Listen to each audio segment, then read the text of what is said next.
My name's George. We're at Parachute 2014 and joined now in the Rhema Media tent by Alex Collins from Invisible Children.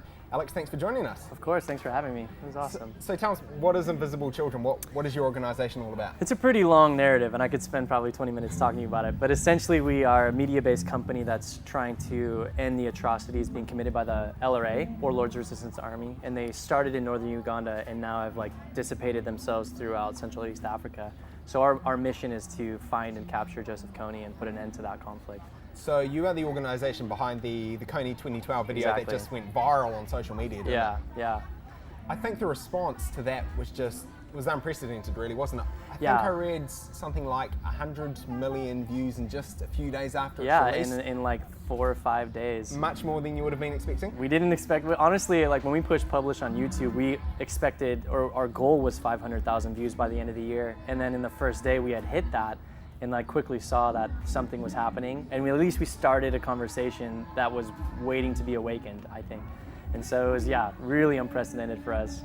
Why do you think it was so popular? I think there's a lot of reasons for it. I mean, we get that question a few times, and we had at that time some media moguls and some celebrities behind it. But if you really look at the social analytics, it's really interesting because it was birthed out of Birmingham, Alabama.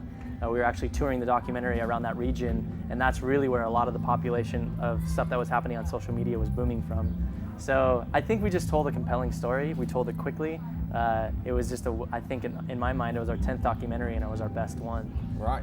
So, how do you think it changed things for Invisible Children then? Catapulted that conversation about Kony and his atrocities on a very global level very quickly. And that's what we were intending to do. But what happened, I think, following the events of that, it just kind of got spun into this weird media cycle, and people started talking about all these negative side effects from what happened because it went viral. But it's incredible because after that film was launched, we were able to lobby in DC and get a piece of legislation passed. So there's a lot of positive side effects of it, but what was shown to the world was just a very weird media spin cycle. But it's the life change and the ability that we had now because of the donations generated to make an impact on our programs on the ground are insane. That's sensational. So we were able to do a lot of good with that. Talking, I guess, about some of those negative side effects, it was controversial. A lot of people saying different things about the Kony 2012 video. Yeah. How do you deal with that criticism? At first, we were addressing each specific concern directly, and I think what happened out of that is just took the attitude in a weird space for us. So, after a couple weeks of addressing all of these really negative comments about us, it was really hurtful. It was our intention was not to experience anything like that. Our intention was to promote social justice and positive change on those platforms. And so it was a difficult time for us, but then after a while we just started going back to what do we do best? Let's continue telling the stories of these people that are affected, and let's continue working hard to make sure that this conflict does come to an end. So we just changed our focus a little bit. It was controversial partly because some people said that the information wasn't accurate or that it didn't help anything with putting the spotlight on Joseph Kony in that way. You still stand by the video? Yeah, I think the video itself, you're kind of discussing a controversial topic that they said we oversimplified the conflict, and I was having a conversation with a few people earlier, and I think the story wouldn't have been compelling and nobody would have listened to it if it was as complicated as the conflict is. So what we wanted to do was tell it in a way that would be understood by the popular culture in the US and around the world at that time. And it did its job, and I don't think we oversimplified it at all. I think what people's perception was this was maybe our first film or something, and they didn't realize that we'd been existing for 7 years prior to that, doing the same sort of work. And if people had known the foundation of the history of IC, I think it may have been a little bit different of a perspective, Of course, very well publicised, unfortunate negative side effect was the public meltdown of Jason Russell. Right. People at the time were referring to that as, well, this is the end of Invisible Children. Yeah. You wouldn't think that was the case then? When that happened, when that story kind of came out, it was really difficult. Jason and some of our team, they were flying from the East Coast to the West Coast in the States doing very large interviews, and it was very obvious that we said yes to everything, and at that time we didn't know we could say no. But it really wore on him physically and mentally, because that's when a lot of the negative sentiments were coming out, and Jason was very, very much reading into all those, and it was very hurtful because it was, this was something that he started with a different sort of intention. So when he went through what they call acute reactive psychosis, it was really difficult for us because he's been our leader and he's been our inspiration this whole time. And so just to see how the world treated him was so hurtful to us. And, you know, it affected his family, and it affected a lot of things.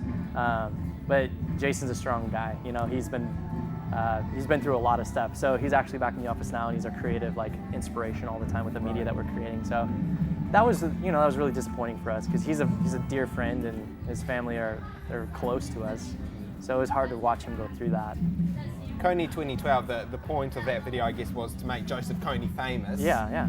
Is he still at large? Yeah, he is. And so what's amazing, though, is a lot of the political support that we've had from DC when it comes to, we've been able to deploy 100 military advisors to help the coalition of forces that are currently there.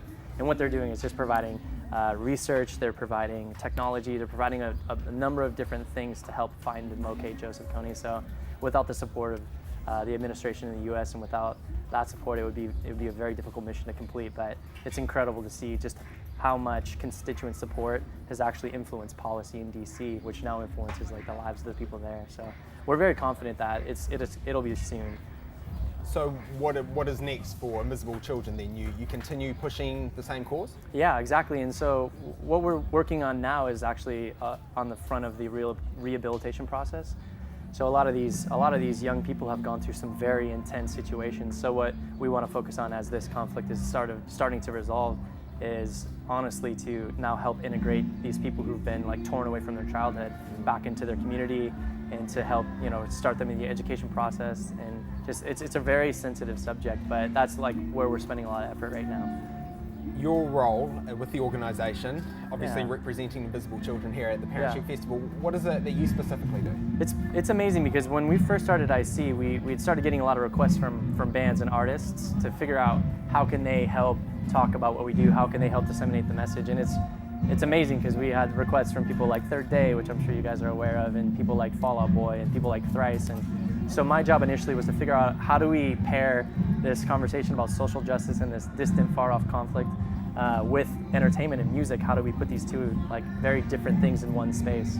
And so it's fun. We took it to the road with a lot of those bands and went on over 35 tours with a bunch of different artists. So it's been an amazing way to talk about what we do in a larger sphere and in pop culture. So that's been my role the whole time. And you find that's an effective, I guess, tool for engagements? For sure. Pop culture? Yeah, it's amazing, because in my opinion, you know, I won't check anything out unless I've seen it in multiple sources and people that I trust. So the goal with working with musicians and entertainment in that regard is so that people can kind of discover it on their own. So if they see one musician talking about it and maybe another one that they also like, it's just a reason for them to get curious and to maybe look at it themselves, and hopefully are impassioned by it and look into doing something, whether it's with Invisible Children or with another great organization. I think it's just an important platform to be talking about this sort of stuff on. So, on a personal level, why are you as an individual, why are you passionate about the cause? Why do you think it's something worth fighting for? Yeah, I honestly, when I first interacted with Invisible Children, it was through a formerly abducted child soldier named Evelyn Apoko, and I randomly met her when I was going to school at Bethel College in Indiana, and she was just kind of told me the story of what had happened to her, and I had never heard of anything quite like that up to that point in my life. And so she told me the story about what had happened to her with the LRA, and then we actually watched the documentary, the first film that Invisible Children made together. So me seeing the film and then Evelyn sitting next to me was kind of a guarantee that I was going to have to do something about it, you know, because I couldn't come across something like that in that significant way and not do anything. So it was pretty much meeting Evelyn and then watching that first film. And then I quickly applied and started working at IC right after college. So Cool. It's been a journey, that's for sure. Well, thank you so much for coming to New Zealand, for sharing the message with us, and for taking time to talk with us this afternoon. Very cool. Alex Collins from Invisible Children, thanks for joining us. Good to meet you. Thanks so much.